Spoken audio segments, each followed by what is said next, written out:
Hey, what's up guys? So I'm here up in the canyons again for another test drive, and I've got David here, and this is his 2007 Honda Civic Si coupe. Do you want to say a few things about the car before we get started? Yeah, it's a 07, has just under 80,000 miles on it. When I was looking to buy a car, I was looking for something that's just a sporty daily driver, could seat 5 adults,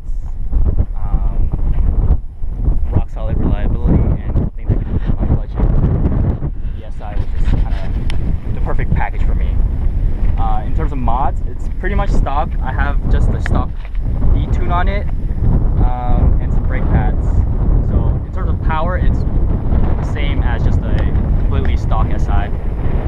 Okay, and it's got what tires do you have on here? These are just Evos.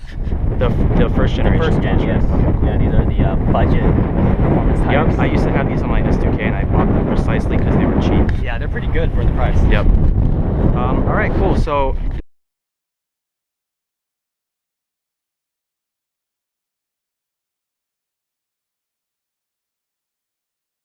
Alright, I want your brutal, honest opinion.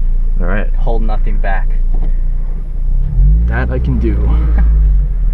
First things first, the driving position is pretty good. I like it better than the 9th gen Civic Si. I don't know if I'm actually sitting lower in this car compared to the other car, but the fact that this dashboard kind of like has 2 stages to it makes it feel like it's really like deep, and it kind of gives you the impression that you're sitting lower. Actually, let's You want AC? yeah, a little bit of AC would be good. Alright, so in terms of the driver controls, it's all very familiar to me from the 9th gen Si.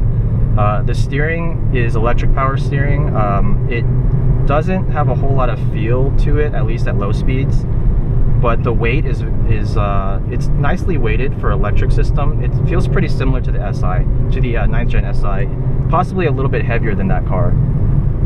The shifter is typical Honda shifter. I've said it time and time again. Super light, super accurate, very easy to use. Pedals, same thing. These are like nice aluminum pedals. They're placed really easily for heel to toe. Pretty much feels like every other Honda I've driven thus far. And this car weighs what, a little under 2,900 pounds or 28 something? You're right, yeah. 2880. Okay, so that's a little bit lighter, I think, than the 9th gen Si sedan that I drove before, but I don't think it's enough of a difference to actually make a noticeable difference while I'm driving it just on the street, but we'll see in a bit when I go a little faster. And in terms of the seat itself, it's actually the perfect size for me. Some of the cars I've driven recently, like the Golf and the 2012 WRX, the seats in those cars were definitely not as sport focused. They didn't have very good side bolstering, so in the corners I would shift around kind of side to side, whereas these seats are just the right width and the side bolsters are pretty deep, so it holds me in place pretty well. So before we start going a little quicker here, why did you choose this car over some of the other cars that were available at the time? Yeah, I was looking at, WRXs, Focus STs, even a Mazda Speed 6. And they're all much quicker than this car in a straight line, and even probably around a track. Yep. But just something about this car, like when I drove it, I just felt at home. I just love the Honda shifter. And yeah, I just kept coming back to this car. Did part of that have to do with the engine? I'd say so. Yeah. 8,000 RPM sounded pretty fun to me at the time. Yeah, exactly. Like that's the thing with Hondas. Even if some of them don't have the best chassis or handling or brakes or whatnot, the engine alone is like almost reason enough to kind of pick those over some of the competitors. And you have an E-tune on this one, right? Yes. And so, explain what that did to the engine.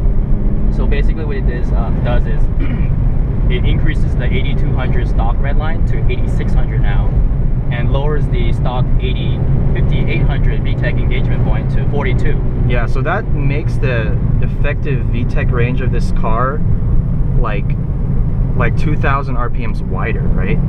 Yeah, more or less. So that's actually pretty crazy, and that so it doesn't increase your peak horsepower or peak torque at all, right? No. Okay. And so this car has the K20 Z3 motor, if I'm not mistaken. Yes.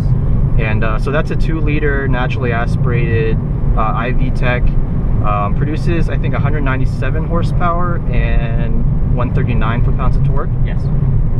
So this is definitely less torquey than the 9th gen SI that I drove, which has the bored out 2.4 liter. And I can definitely tell that at low revs it doesn't pull as hard, but in a bit when I start going faster, we'll see how it does in the high revs.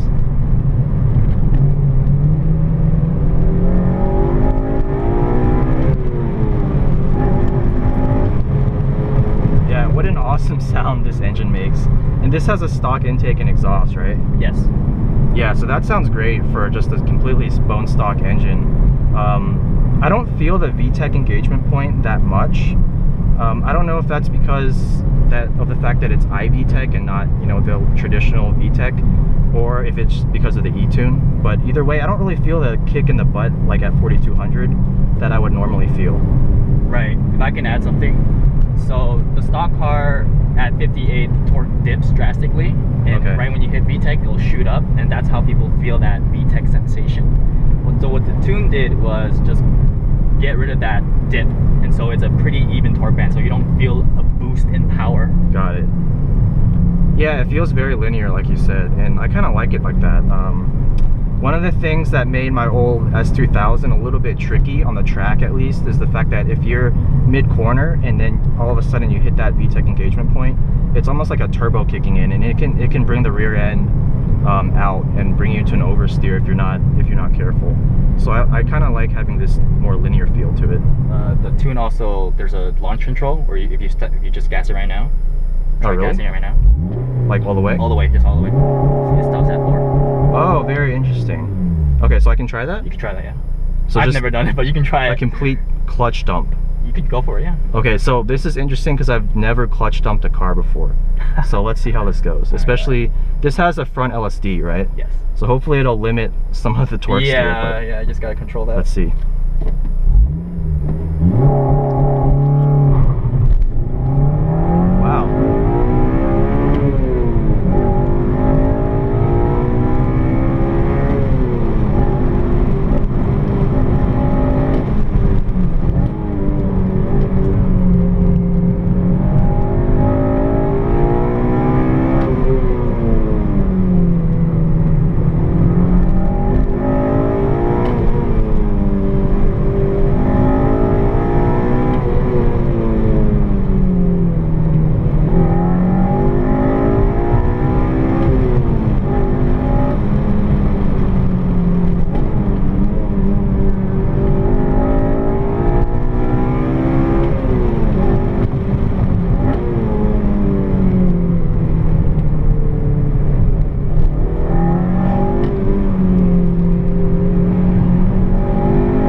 Yeah, that clutch dump went a lot better than expected. And I know I didn't turn traction control off, and I did see it blink, but it only blinked a little bit. Like, overall, it still had really good traction off the line.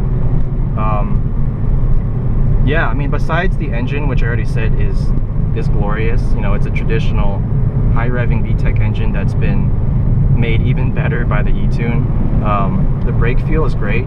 You mentioned you have the StopTech street pads on here, right? Yes. So I don't know how much that improves the braking feel over stock, but honestly it feels pretty good. It feels like a modern car should, and in fact it has less initial sensitivity to that brake bite than some of the newer cars, and I prefer it that way because it makes it easier to kind of heel toe. In terms of the cornering, it feels pretty planted. I think I can definitely tell it feels a little bit lighter than the 9th gen SI that I drove, which I think is only maybe like 100 pounds or so heavier than this car, maybe even less than that.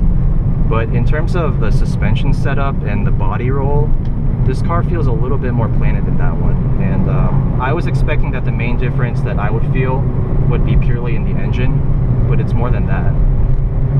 I also really like how forgiving the clutch and transmission are. When heel towing, I don't have to get the rev matches perfectly spot on, and the car won't buck or anything if I'm just slightly, you know, overshooting the revs or undershooting the revs, so I like that about it.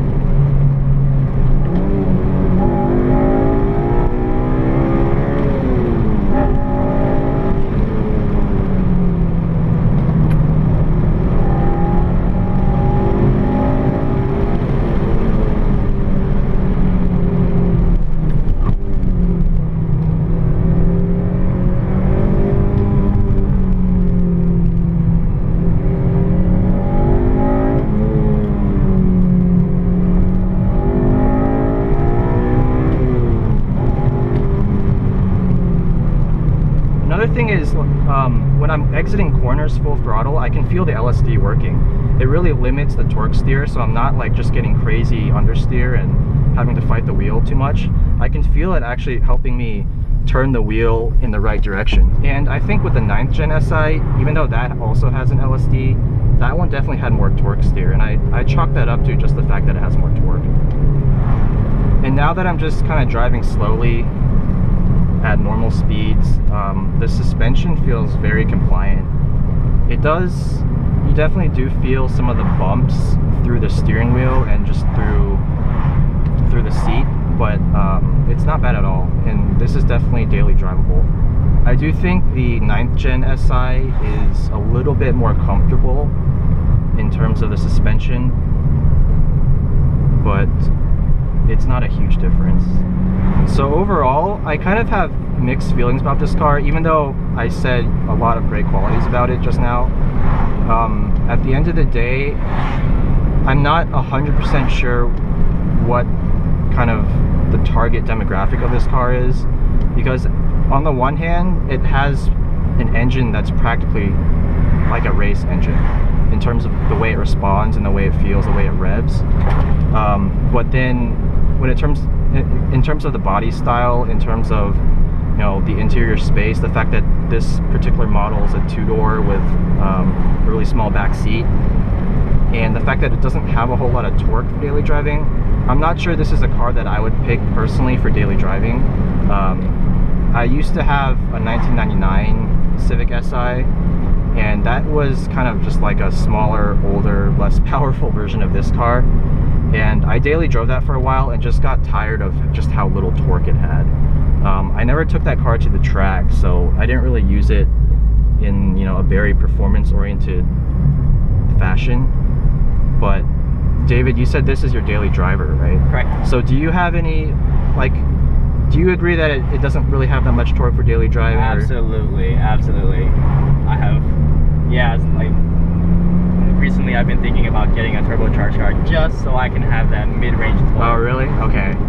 Because as much as I love this engine and how ridiculously high it revs and how good it sounds, how often am I going to be able to drive like that on the street, you know? Unless I'm just blasting first, second gear, like, you know, after each red light, it's not really that usable of an engine on the street. And so that's why I kind of have mixed feelings about the car, because I love the car, but I think if I wanted something that was really sporty and for the track or for the canyons, I would just pick up an S2000, because it has an engine that's very similar to this, has even a little bit more horsepower, and it's a little bit lighter in its rear-wheel drive. It's definitely more focused of a car. But I can see if you need something that is also dailyable, which in my opinion the S2000 is not a good daily driver. I did it for a few months, not a pleasant experience.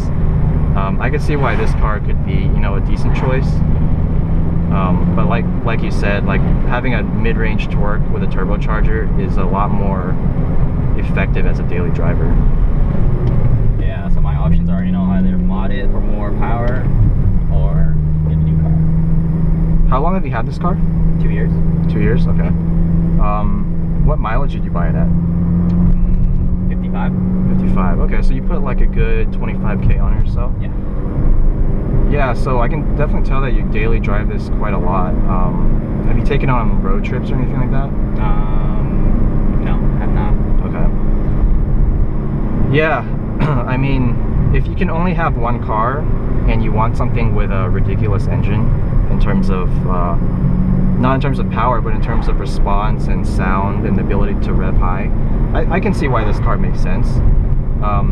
If you can afford to own 2 cars though, I would suggest something like getting a two-seater rear-wheel drive lightweight car like a Miata S2000, something along those lines. Then for your daily driver, try to find something. If you want fuel efficiency, try to get something with a turbocharged 4-cylinder, like the Focus ST, maybe even like a Mazda Speed 3 GTI, something along those lines. That way you can have more usability and torque for everyday driving, but still, when you want to go out to the canyons on the weekend, you can just hop in your 2-seater and enjoy it that way. Yeah, cool. Thanks, David again for letting me drive your car. We got a lot of awesome other cars coming up. Doing an AE86 soon, C6 Corvette as well. Hopefully even a brand new 2015 Audi S3 that my friend just recently bought. So yeah, if you like my videos, please subscribe to my channel, leave me any comment suggestions, and see you guys next time. It's funny, like you mentioned the torque in daily use, because I've only driven this car, and like my previous car was like a Mazda 3, just a regular one, so no torque again. So when I jumped into like WRX or a Speed 6, on Speed 6, the torque in the mid-range, I was like, oh my gosh, I'm gonna crash, like rear end somebody. Yeah. When I drove that WRX last time, I hadn't driven that car for a while. In fact, I hadn't driven any like heavily turbocharged car for a while, and it caught me a little bit off guard at first. Like I was like flooring it like I do with all my cars that I test drive, and then all of a sudden at like 4,000, it just surges forward. You in your seat. Yeah, and luckily it has all-wheel drive, so you don't have to worry about the traction too much. I can imagine like the Mazda Speed 3 being a handful. Oh yeah, torque steer monster. Yeah. Were those cops? Yeah. Oh. I'm not speeding though.